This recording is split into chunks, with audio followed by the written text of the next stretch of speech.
Breaking news. Mexico is facing a new era of cartel violence, more brutal, more public, and more terrifying than ever before. What was once hidden in the shadows is now hanging from bridges in broad daylight. On June 30th, in the cartel's stronghold of Sinaloa, once ruled by drug lord El Chapo, 20 bodies were discovered. 4 men were beheaded, their corpses hung from a highway overpass. Their severed heads were stuffed in bags and dumped nearby. The remaining 16 victims were crammed into a van, executed at close range. Investigators say this was not just a massacre, it was a message. A note left at the scene read, "Welcome to the new Sinaloa." Officials believe this was an escalation of an internal war within the Sinaloa cartel.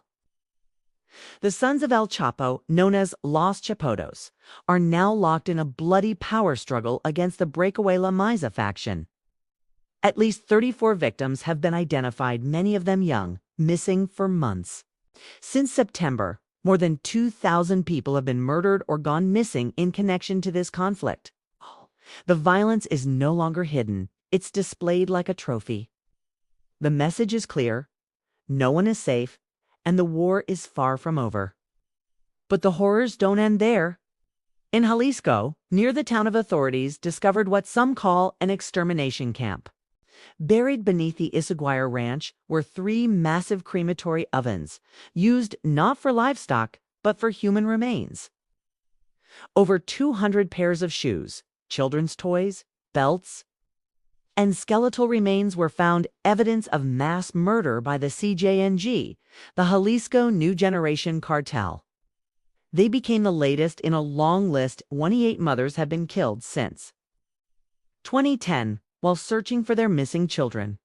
Police stormed the site and arrested 10 armed cartel members.